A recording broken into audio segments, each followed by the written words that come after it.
ప్రముఖ దినపత్రిక ఈనాడు ఎడిటోరియల్ చూస్తున్నాం. సో మొదటిగా హెడింగ్ చూసుకుంటే అంతరిక్షం అవకాశాలు అపారం. సో ఇది చాలా ఇంపార్టెంట్ టాపిక్, మీ అందరికీ తెలిసిందే. ఎస్ఐఎన్టీ కిందకు వస్తుంది, జనరల్ ఎస్ఐలో వస్తుంది, అదేవిధంగా సబ్జెక్ట్లో కూడా వస్తుంది. చాలా ఇంపార్టెంట్ టాపిక్. ఒకసారి వివరాలకు చూద్దాం.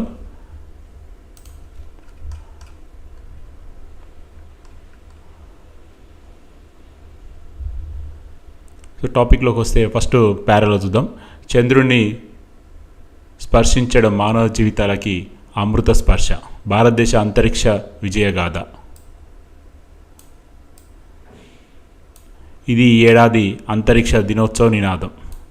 ఈ సందర్భం కోసం ఒక ప్రత్యేక లోగోని సృష్టించాల్సిందిగా భారత అంతరిక్ష పరిశోధన సంస్థ ఇస్రో, కేంద్ర ప్రభుత్వ సైన్స్ విభాగ ప్రజలని ఆహ్వానించాయి. ఈ నేపథ్యంలో చర్చలు, సమావేశాలు, ప్రదర్శనలు సైతం నిర్వహించాయి. సో ఈ పారాలో మనకి ఇంపార్టెంట్ పాయింట్స్ చూసుకుందాం.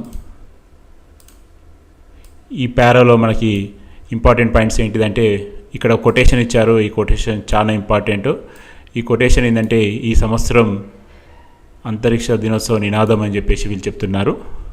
అదేవిధంగా ఈ ఒక సందర్భం కోసం ఒక ప్రత్యేక లోగోని సృష్టించాల్సిందిగా ఇస్రో, అదేవిధంగా ప్రభుత్వ సైన్స్ విభాగం ప్రజలని ఆహ్వానించాయి. సో ఎవరైనా ఒక మంచి లోగోని డిజైన్ పంపించాల్సిందిగా వీళ్ళు అడుగుతున్నారని పారా చెప్పింది. సో సెకండ్ పారాకి వెళ్తే, ఉపగ్రహ వినియోగం. భారత్ రష్యాల కన్నా ఆలస్యంగా అంతరిక్ష రంగంలోకి ప్రవేశించిన భారత్ చాలా త్వరగా చంద్రయాన్-1 2008, మంగళయాన్ 2014, ఆస్ట్రోసాట్ 2015 ప్రయోగం వంటివి ఘన విజయాలు తన ఖాతాలో వేసుకుంది. ప్రస్తుతం అంతర్జాతీయ అంతరిక్ష ఆర్థిక వ్యవస్థలో భారత్ వాటా కేవలం 2%. దాని విలువ $800 కోట్ల. 2033 కల్లా 8% అంటే దాదాపు $4,400 కోట్ల పెరగనుంది. 2035 కల్లా ప్రపంచ జీడిపికి అంతరిక్ష పరిశ్రమ ద్వారా దాదాపు $1.8 లక్షల కోట్ల అదనపు వాటా సమకూర్చుతుందని ప్రపంచ ఆర్థిక వేదిక అంచనా వేసింది. ఇది ఒక కీ పాయింట్. ఇందులో పెద్ద వాటా సంపాదించడానికి భారత్ నడుము కట్టాలి. ఇలాంటి లక్ష్యాలను అనుగుణంగానే భారత్ 2023లో అంతరిక్ష విధానాన్ని ప్రకటించింది. దీని కింద ఉపగ్రహ రంగంలోని 100% విదేశీ ప్రత్యక్ష పెట్టుబడులను ఆహ్వానించింది.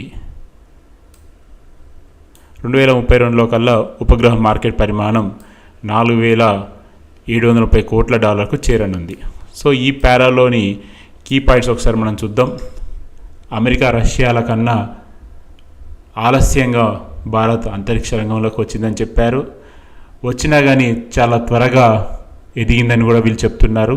దానికి కారణం చంద్రయాన్-1 2008, మంగళయాన్ 2014, ఆస్ట్రోసాట్ 2015 ప్రయోగం ఘన విజయం సాధించడంతో అగ్రరాజ్యాల సరసన ఇస్రో చేరిందని చెప్తున్నారు. అదేవిధంగా ప్రస్తుతం ప్రపంచ అంతరిక్ష ఆర్థిక వ్యవస్థలో భారత్ వాటా కేవలం 2% ఉందని, 2033 కల్లా 8% చేరుతుందని, 2035 కల్లా ప్రపంచ అంతరిక్ష పరిశ్రమ జీడిపిలో భారత్ వాటా చాలా పెరగాలని, 2030 కల్లా ప్రపంచ జీడిపిలో అంతరిక్ష వాటా దాదాపు $1.8 లక్షల కోట్ల చేరుతుందని, అందులో భారత్ వాటా చాలా ఉండాలని, భారత్ ఆ దిశగా చాలా కృషి చేయాలని కూడా వీళ్ళు తెలియజేస్తున్నారు. దానికి అనుగుణంగానే 2023లో భారతదేశం నూతన అంతరిక్ష విధానాన్ని ప్రకటించిందని కూడా వీళ్ళు చెప్తున్నారు. 2032లో ఉపగ్రహ మార్కెట్ పరిణామం $4,730 కోట్లకు కూడా చేరుతుందని తెలియజేస్తున్నారు. సో ఇవి చాలా ఇంపార్టెంట్ కీ పాయింట్స్ కింద మనం కన్సిడరేషన్ చేయొచ్చు. అదేవిధంగా మనం ఇంకోటి చూసుకుంటే, ఇప్పటి నుంచే సన్నాహాలు. బ్రాడ్బ్యాండ్ కనెక్టివిటీ కోసం భారత్ ప్రత్యేక ఉపగ్రహ సముదాయాలను ఉపయోగించాలనుకుంటుంది. మళ్ళీ ప్రయోగించదగిన రాకెట్లను అభివృద్ధి చేస్తుంది. అంతరిక్ష రంగంలో మేటిగా నిలవడానికి కావాల్సిన నిపుణులను భారత్ తీర్చిదిద్దుకోవాలి. విశ్వవిద్యాలయాలు, పరిశోధన సంస్థలు ముమ్మరంగా అంతరిక్ష పరిశోధన అభివృద్ధి DRDO అండ్ R&D చేపట్టాలని, మరియు పోను అంతరిక్ష శాస్త్రజ్ఞులు, ఇంజనీర్లు, ఇతర నిపుణ సిబ్బందికి గిరాకీ పెరుగుతుందని, అలాంటి వారిని తయారు చేసుకోవడానికి ఇప్పటి నుంచే సన్నాహాలు చేపట్టాలని తెలిపింది. సో మనకి ఈ పారాలో ఇంపార్టెంట్ పాయింట్ చూసుకుంటే, బ్రాడ్బ్యాండ్ కనెక్టివిటీ కోసం భారతదేశం ప్రత్యేకంగా ఉపగ్రహ సముదాయాలని ఉపయోగించుకోవాలనుకుంటుందని వీళ్ళు తెలియజేస్తున్నారు. అదేవిధంగా చాలామంది యువతకి రానున్న రోజుల్లో పెద్ద ఉపాధి దొరికే అవకాశాలు ఉన్నాయని కూడా వీళ్ళు చెప్తున్నారు. అందుకు తగ్గట్టుగా విశ్వవిద్యాలయ పరిశోధన సంస్థలు ముందు నుంచే ఒక ప్లానింగ్ చేసుకోవాలని కూడా వీళ్ళు చెప్తున్నారు. మరొక పారా చూద్దాం. చంద్రుడి దక్షిణ ధ్రువం దగ్గర వ్యోమనౌకను దింపిన ఘనత ప్రపంచంలో తొలిసారిగా భారతదేశానికి దక్కింది. నిరుడు ఆగస్టు 23న చంద్రయాన్-3 విక్రమ్ ల్యాండర్ను అక్కడికి దింపిన సందర్భాన్ని పురస్కరించుకొని ఏటా ఆగస్టు 23న జాతీయ అంతరిక్ష దినోత్సవంగా జరపాలని కేంద్ర ప్రభుత్వం నిర్ణయించింది.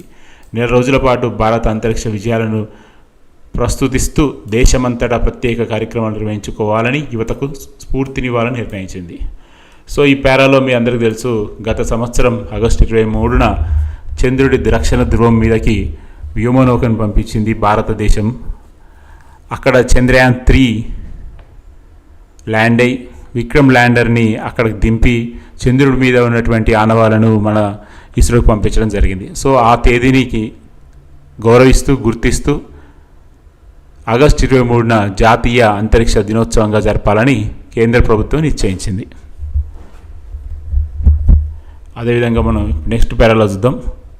ఈ రంగంలో అవకాశాలకు భారత్ అందిపుచ్చుకోవాలని చెప్పింది. 2035 కల్లా అంతరిక్ష కేంద్ర నిర్మాణం, 2040 కల్లా చంద్రుడిపై భారత వ్యోమగామిని దింపే కార్యక్రమం చేపట్టాలని ప్రభుత్వం నిర్ణయించింది. మన విద్యార్థులకు ప్రత్యేక విద్యా కార్యక్రమాల కోర్సులను ప్రవేశపెట్టి రేపటి అంతరిక్ష యుగానికి సిద్ధం చేయాల్సి ఉందని, అందుకే బెంగళూరులోని ఇండియన్ ఇన్స్టిట్యూట్ ఆఫ్ సైన్స్ అంతరిక్ష విజ్ఞానంలో 6 నెలల అడ్వాన్స్డ్ సర్టిఫికేషన్ ప్రోగ్రామ్ని ప్రవేశపెట్టింది.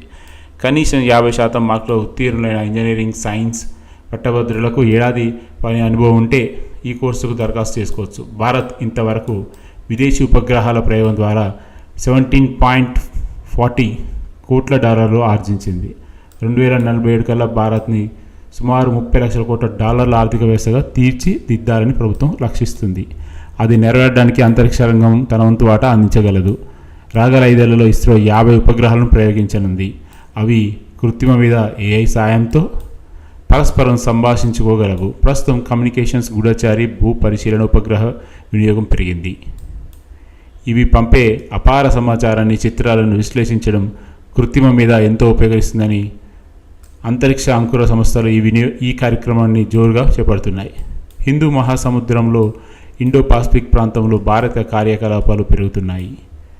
ఈ ప్రాంతాల్లో ప్రత్యర్థుల కదలికపై నిత్యం ఒక కన్ను వేసి ఉంచడానికి ప్రత్యేక ఉపగ్రహ నిఘా వ్యవస్థ తోడ్పడుతుంది. అమెరికా GPS, రష్యా గ్లోరసెస్, ఐరోపా గెలీరియా, చైనా బైడుకి నిఘా ఉపగ్రహాలు ఉన్నాయి. వాటికి దీటుగా భారత్ నావిక వ్యవస్థ కూడా అమర్చుకుంది. సో ఇది మనకి ఈ పారాలో చాలా ఇంపార్టెంట్ పాయింట్స్ ఉన్నాయి. సో ఇందులో క్లియర్గా వీళ్ళు చెప్పదలుచుకుంది ఏంటంటే 2035లో అంతరిక్ష కేంద్ర నిర్మాణం పూర్తవుతుందని, 2040 కల్లా చంద్రుడిపై భారత వ్యోమగామిని దింపాలని వీళ్ళు నిర్ణయించుకున్నారు. అదేవిధంగా యువత విద్యార్థులకి అంతరిక్ష కార్యక్రమాల మీద, అంతరిక్ష డిపార్ట్మెంట్లో ఉన్నటువంటి ఉద్యోగాల మీద అవగాహన కల్పించేందుకు బెంగళూరులోని ఇండియన్ ఇన్స్టిట్యూట్ ఆఫ్ సైన్స్లో 6 నెలల అడ్వాన్స్డ్ సర్టిఫికేషన్ కోర్సు కూడా ప్రవేశపెట్టారని, 50 మార్కులతోటి ఇంజనీరింగ్ సైన్స్ ఒక ఇయర్ పనిచేసిన అనుభవం ఎక్కడ ఉంటే వాళ్ళకి దీనిలో ప్రవేశం ఉంటుందని చెప్తున్నారు. ప్రస్తుతం భారత్ విదేశీ ఉపగ్రహాలను మన ఇండియా నుంచి పంపించడం ద్వారా దాదాపు $17.40 కోట్ల ఆర్జించిందని చెప్తున్నారు. 2047 కల్లా భారత్ $30 లక్షల కోట్ల ఆర్థిక వ్యవస్థగా, అంటే $3 ట్రిలియన్ వ్యవస్థగా భారత్కు టార్గెట్ పెట్టుకున్నది మీ అందరికీ తెలిసింది.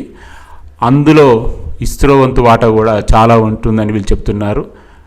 రానున్న 5 ఏళ్లలో ఇస్రో 50 ప్రయోగాలకి ప్లానింగ్ రెడీ చేసుకుందని చెప్తున్నారు.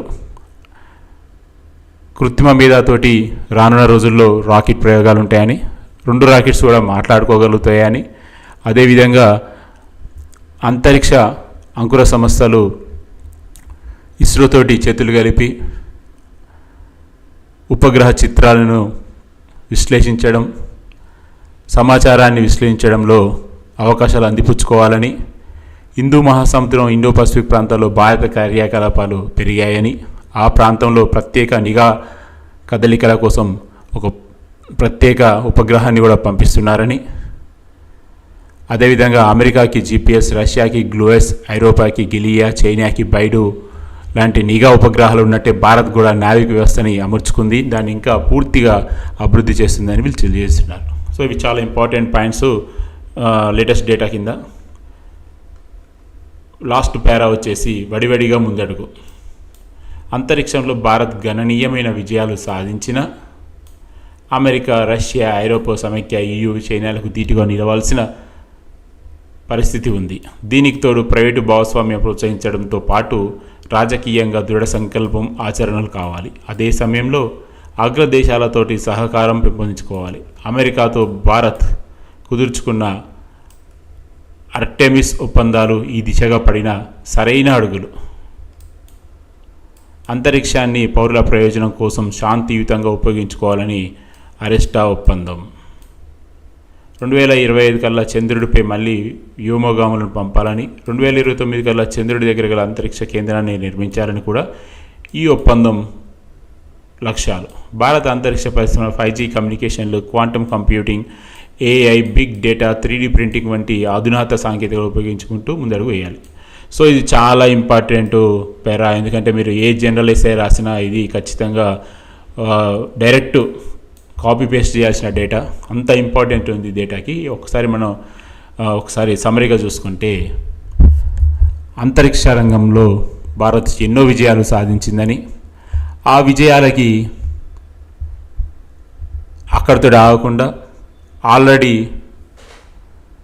పెద్ద దేశాలైనటువంటి అమెరికా, రష్యాతోటి ఒక సరైన మైత్రి సంబంధాలు ఏర్పరచుకొని రానున్న రోజుల్లో ఇంకా ముందుకు వెళ్ళాలని, అదేవిధంగా ప్రైవేటు భాగస్వామ్యాలకు కూడా స్థానం కల్పించి వాళ్ళతో కూడా ముందడుగు వేయాలని వీళ్ళు చెప్తున్నారు. అదేవిధంగా అమెరికాతో భారత్ కుదుర్చుకున్నటువంటి ఆర్టెమిస్ ఒప్పందం కూడా సరైన సమయంలో ఒక మంచి అడుగని చెప్తున్నారు. అంతరిక్షాన్ని పౌరుల ప్రయోజనం కోసం శాంతియుతంగా ఉపయోగించుకోవాలని అరెస్టెమియా ఒప్పందాల ఒక ఉద్దేశం. 2025 కల్లా చంద్రుడిపై వ్యోమగాములు పంపాలని, 29 కల్లా చంద్రుడి దగ్గర అంతరిక్ష కేంద్రాన్ని నిర్మించాలని కూడా ఈ ఒప్పందం లక్ష్యం. సో ఇక్కడ మీరు చూసుకుంటే ఇక్కడ చాలా క్లియర్గా వీళ్ళు చెప్తున్నారు అమెరికాతోటి మన భారతదేశం ఏం ఒప్పందం చేసుకుందని, ఆ ఒప్పందం ఉద్దేశం ఏందని, రానున్న రోజుల్లో ఏమేమి చేయాలి అంటే 2025లో ఏం చేయాలి, 2029లో ఏం చేయాలి, భారత్కి AI, big data, 3D printing వంటి నూతన సాంకేతికాలు ఏ విధంగా ఉపయోగించుకోవాలని అన్నీ కూడా మనం ముందడుగులో రాయడం అనేది చాలా ఇంపార్టెంట్. సో ఇది ఫ్రెండ్స్ ప్రస్తుతానికైతే ఉన్నటువంటి ఎడిటోరియల్ న్యూస్. మరో రోజు మరో మంచి టాపిక్తో మళ్ళీ